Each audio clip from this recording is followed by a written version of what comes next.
Hello everybody and welcome to my Leagues 1 and 2 review show. Obviously, I'm just come off the back of a good weekend in Leagues 1 and 2. We're going to go through each of the fixtures and each of the results and discuss a bit about every team. So we're going to kick off with obviously Friday night's big grudge match, which is obviously AFC Wimbledon. They were home to MK Dons, and obviously MK Dons went there and won 2-0 with goals from Southampton loanee Ryan Seeger and Bolly Ariibi, who was on loan from Nottingham Forest. So that's a good win for MK Dons against a side in AFC Wimbledon who obviously who looked at this fixture as a fixture to kick on from their win against Blackburn. Obviously it didn't come. A little bit disappointed obviously because this is a big game for them. If they had won this, it would have probably really kick-started their season. They haven't, but I think MK Dons had a bit more quality really. They've not got a bad side, and they've gone and picked up a solid result on the road here. It was a good result, two good goals, and they've got a good squad down there. So they'll be looking to kick on now and look to try and press and get into that top 10, maybe top 6 potentially. And I don't know, and maybe Wimbledon might just look to try and hold on just to keep start from relegation. Let's go into the second game. Was Bristol Rovers 3, Blackpool 1. This game was a bit of a surprise to me, as in my predictions I did tip Blackpool to win this game. They went 1-0 up through Kyle Vassell. However, Bristol Rovers came back in the second half, and then we'll see they've gone and put some bad home form to rest at the moment with a good win. They needed this win as well. They were struggling for points, struggling for form. In the past, in September this past month, they've been struggling for form, and this is something that's going to, it's going to stand them in good stead at the moment. They needed a win, and it's against a very good Blackpool side who've started very very well this year, and they've really proved a lot of doubt was wrong. Obviously, they've got a certain circumstance off the pitch that are affecting them, and they've started well. But Bristol Rovers, this is a good result for them, and hopefully now they can really kick on and start to press up the table to where they really should be. Let's go into the next game. It was Charlton 1, Bury 1. Obviously, Charlton got a late equaliser in this game. Jermaine Beckford had scored an absolute peach of a goal in the 9th minute to go ahead, and then obviously Charlton came back and got a late equaliser.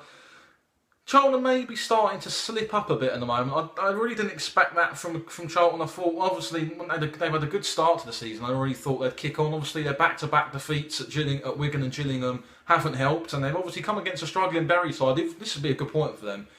They probably weren't expected to get a point. They're not doing too well in the league, but this is another good point for them. Two consecutive draws in the 2 previous games. So this is something they're going to add to that, and they're probably going to look. This looks a better result for them out of the 2 teams. Obviously, Charlton are in 7th at the moment, still just one position off that last playoff place. So it's not too alarming at the moment, but they could do with a win very soon, just to put some of that just to put some of them sliders and really put a handbrake on some of that poor run of form. Let's go into the next game. Fleetwood 2, Southend 4. Again, another one I didn't really expect. I did go for a home win in this game. This is a fantastic result for Southend, who had to get their season started at some point. Obviously, come very close to the playoffs last year, and they've got a very good squad. It's a positive result for them. Scoring 4 goals against a good Fleetwood side is always something that you can hold well. And a look at Fleetwood. I mean, they let a few goals in up at Portsmouth last week, and they've another back-to-back defeats as well against 2 potential promotion rivals. Maybe Portsmouth for an outside bet for promotion, but Southend will definitely be in and around that top 8, top 9 this year. And Uwe Rosler's side, they're in a bit of a wobble at the moment, in a bit of a slump after a solid start to the season. And they're a side you don't associate with conceding many goals, but unfortunately in this game they let in 4. And you've got to look and see. It's not. I wouldn't say it's alarming yet, but it's definitely something they could look to improve on. So on to the next game, Northampton lost 1-0 to Bradford. Obviously, Jimmy Hasselbank suffered his 2nd defeat in charge of Northampton Town against the Bradford side, who are looking to progress on this year. This is another good result for them, and they're going to these places, the tougher grounds in the league, and they're performing quite well. It's a big clean sheet as well. Stuart McCall's side have always been very disciplined, and it's positive for them. They're doing very well in the league at the moment. They're starting to kick on up the table, and this is another result that's only going to add to their good, solid momentum. Northampton, I think these defeats will come from them this year. Obviously, they've had the little revival period under Hasselbank, and it's probably starting to fizzle out now. However, I don't really think there's much of a problem. He's the right man for the job down there, and they shouldn't take too much disheart from this result. Let's go into the next game, Oxford 1, Walsall 2. Now, this is a fantastic result for Walsall. I mean, going to a place like Oxford, it's picking up a 2-1 win there is very good. I mean, I don't know what's really gone on with Oxford, really. They probably looked at these last 2 games at Blackpool and Walsall and thought we could get 6 points out of these, but they haven't. And it's questionable, really. If they really want to stake a promotion push this year, they have to look at these so-called lesser teams and pick up 3 points, maybe 6 points against these 2 teams. They obviously haven't done. It's surprising they've got some solid home form as well. To come against Walsall and lose 2-1 is a big disappointment for them. Obviously for Walsall it's fantastic. It's what they've needed. Big 3 points to push them away from that relegation mix, which they probably could be involved with this year, and it's a big result for them.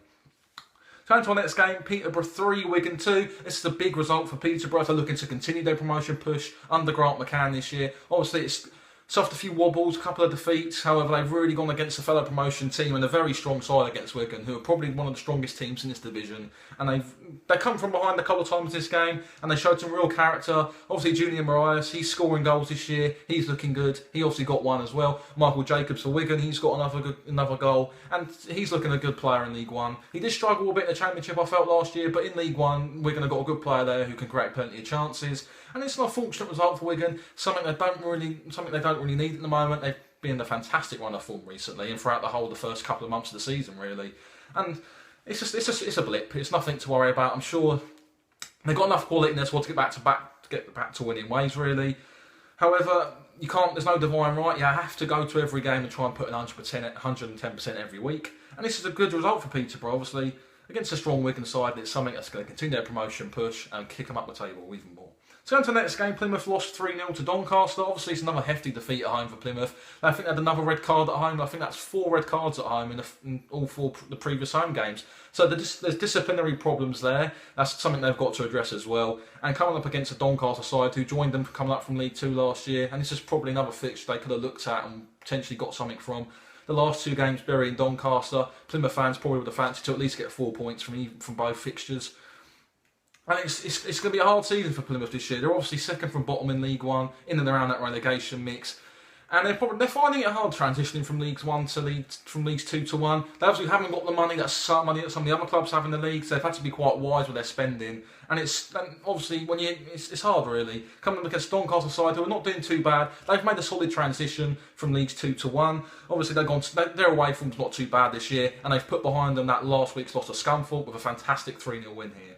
So going to the next game was Rochdale 3, Gillingham 0. Obviously Rochdale is probably starting to kickstart this season. A couple of good narrow defeats last week at MK Dons. It's probably starting to show now that they're really starting to kick on. Obviously Rochdale have been slow starters in the past couple of seasons, and they've again done that this year. However, a big 3-0 win against the relegation threatened Gillingham side, who had Tommy sent off, their big target man, for an elbow, I think it was. Obviously Thomas Holly saved a penalty for Gillingham, however that was quickly cancelled out for a Rochdale goal. And there's problems down at Gillingham. They're going to miss Tom Eve, I think. He's a big target man. He offers that dimension up front. He could be out for 3 games now with a straight red card. And they're obviously in the relegation zone as well. I think AD Pennock should probably end up getting a sack very soon if results continue to slide. And they're definitely going to struggle this year. Let's go on to the next game, Rotherham 5, Oldham 1. Obviously Rotherham scored loads of goals at home. On their day they can score plenty of goals. They're doing very well. Obviously Kiefer Moore, Ipswich Loney, he's now top goal scorer in League 1 with 8 goals. He's looking a very good player.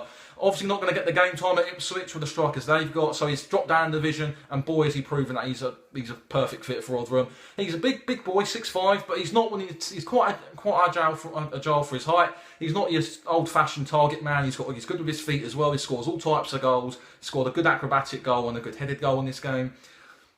Obviously, Michael Hickway, Tranmere Rovers signing, a good non-league player. He got his first goal as well, so he's a good player as well. That transition from National League to League One's quite demanding, but he's gone into that Rotherham back line and proved that's quite seamless and quite easy. However, Oldham, this is a hefty defeat for them. I mean, they're going to be in that relegation mix as well. They're occupying, I think, in and around that playoff mix. I think there's 3 or 4 teams I've just previously mentioned. They're going to be involved in the mix this year, and Oldham do need to sort out some form if they're really going to try and kick up the table.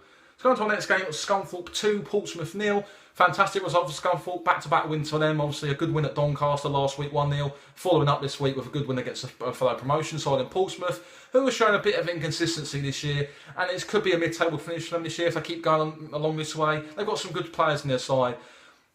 But if they really want to start to kick up the high ends of the table, they've really got to put some consistent results together.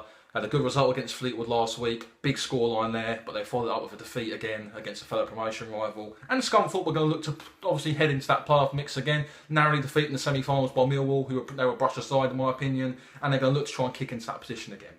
Let's go into the final game in League One. It was Shrewsbury 1, Blackburn 1. Obviously, Tony Mowbray said that it was a poor performance from his Blackburn side, who've got plenty of quality, but they just don't seem to be showing that. They had a good patch of form with, I think, 5 consecutive wins before a defeat last week at Wimbledon, and obviously a draw against Shrewsbury, who have really proven a lot of people wrong. Paul Hurst's side, only team not defeated in the EFL this year.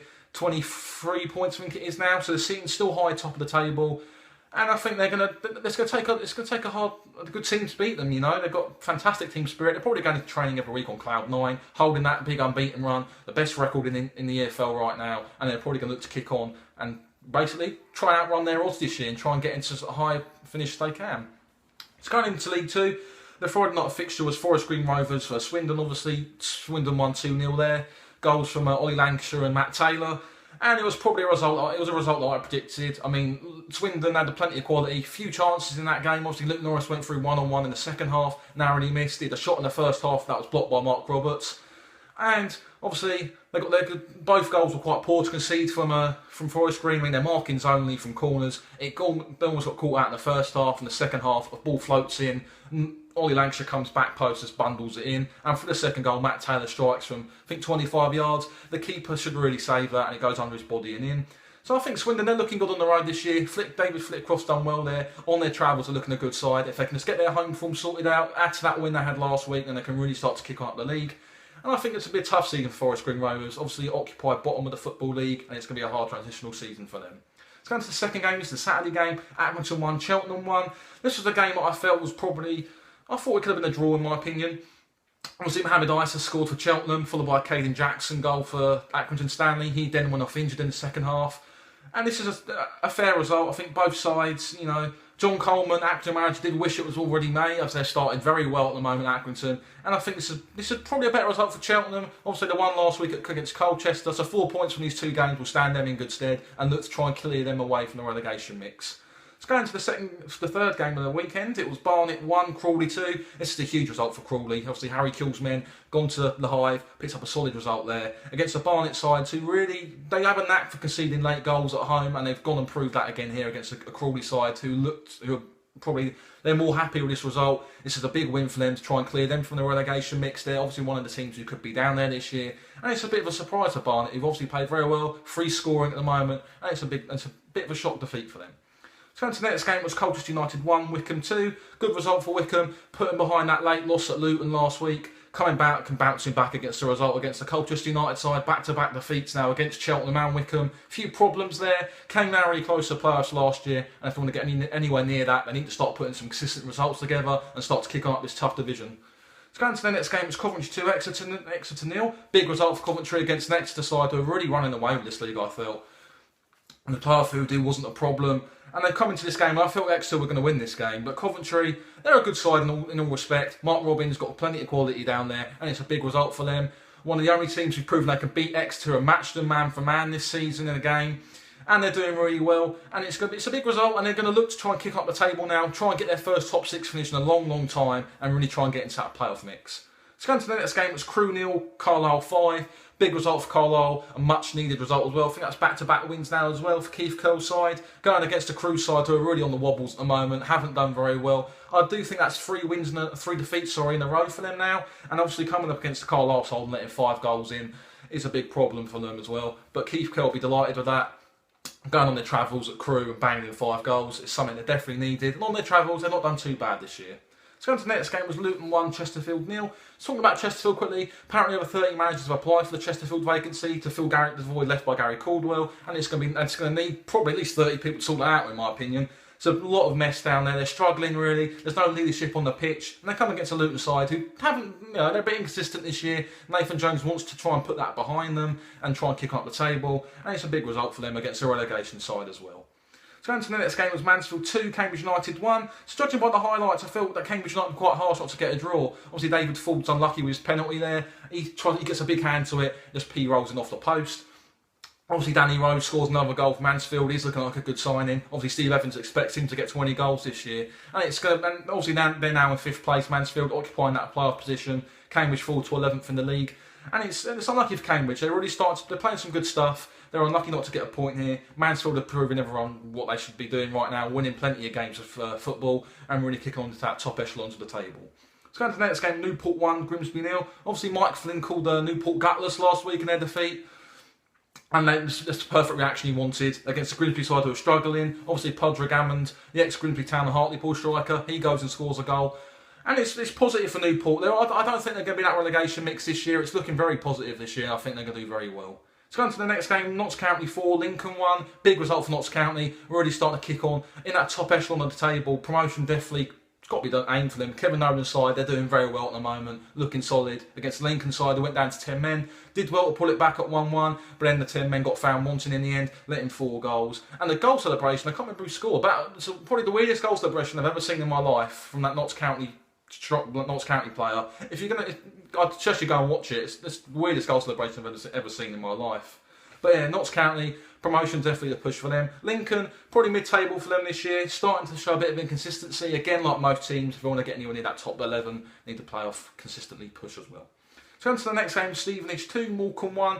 A result that was expected in my opinion. Morecambe are going to struggle this year. Stevenage had a few wobbles recently, but this is definitely a result to put them back in the mix against the side who are going to be down in that bottom 8 this year, I think. And it's a big result for Stevenage, who are going to now look to kick on and try and progress up the table. So the final game was a relegation scrap. Yeovil 1, Port Vale 1. Obviously Tom Pope fired Port Vale into the lead, and they're again managerless as well. Mickey Adams has been the rumour, he might go in there as director of football maybe. He's obviously been at Port Vale before, had a few stints, and I think that's what they need. Somebody who's been at the club before, knows what they're doing, and they need results fast. They're obviously out the relegation mix now at that point, but they're not clear away. They're just occupying just above the relegation mix against the Yeovil side who are in the same position as them. They're going to struggle this year. The lack of quality is really going to show, but they've got a good point there.